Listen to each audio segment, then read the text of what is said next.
दिल्ली में छात्र आंदोलन खत्म हो चुका है, लेकिन आंदोलन के दौरान पैलेट गन के इस्तेमाल को लेकर सियासत थमने का नाम नहीं ले रही है। प्रदर्शन के दौरान छात्र साहिल लोचब ने पुलिस की पैलेट गन से आंख की रोशनी जाने का आरोप लगाया था। इसी मामले को लेकर कांग्रेस नेता राहुल गांधी आज दिल्ली डीसीपी कार्यालय के बाहर धरने पर बैठे। राहुल के साथ प्रियंका गांधी, अधीर रंजन चौधरी, सलमान खुर्शीद और जयराम रमेश भी मौजूद रहे। राहुल गांधी करीब 5 घंटे तक धरने पर बैठे रहे और मामले में कार्रवाई की मांग की, जिसके बाद पुलिस ने अज्ञात के खिलाफ मामला दर्ज कर लिया है।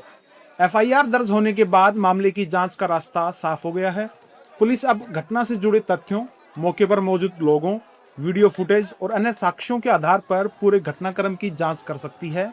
ऐसे में अब सबसे बड़ा सवाल यही है कि पैलेट गन किस परिस्थिति में चली, इसे किस तरह से अनुमति मिली और इससे छात्र को लगी चोट के लिए जिम्मेदारी किसकी तय होती है। हमने यहाँ पे कोई गलत काम नहीं किया है। हमने सिर्फ एक हिंदुस्तान के नागरिक के लिए, उसकी माँ के लिए, उसके पिता के लिए न्याय मांगा है और उसके लिए 8 घंटे लग गए।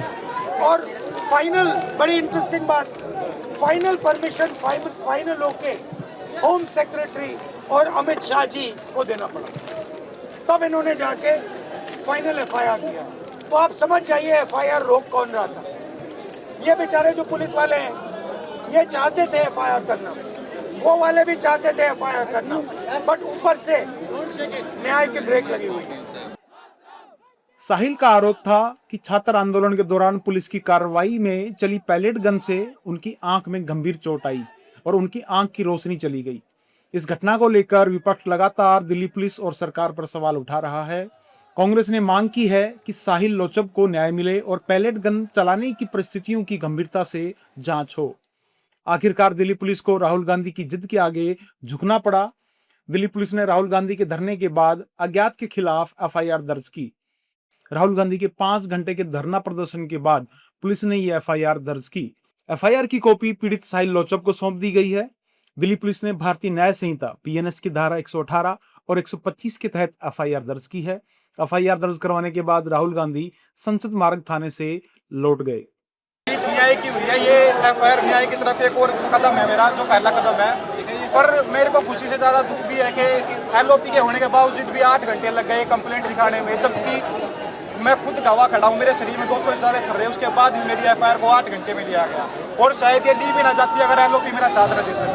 14 अगस्त से मैं एफआईआर के लिए घूम रहा हूँ ठीक होने के बावजूद भी, लेकिन 7 से 8 दिन के बाद मेरी एफआईआर मिल गई। उम्मीद थी आपकी एफआईआर रजिस्टर्ड होगी, जब ये कुछ बात हुई और आप यहाँ आए, सुबह जो पुलिस ने कहा उसके बाद नहीं, मेरे को विश्वास था जी एलओपी आगे तो कंप्लेंट तो होनी है।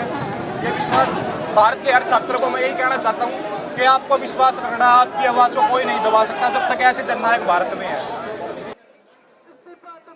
फिलहाल दिल्ली का छात्र आंदोलन भले ही खत्म हो गया हो, लेकिन पैलेट गन मामले में आंदोलन को लेकर चल रही राजनीतिक बहस को नया मुद्दा दे दिया है।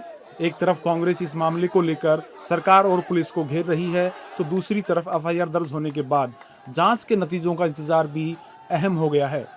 अब नजर इस बात पर रहेगी कि जांच में पैलेट गन चलने की वजह क्या सामने आती है और साहिल लोचब के आरोपों पर पुलिस की जांच किस नतीजे तक पहुंचती है।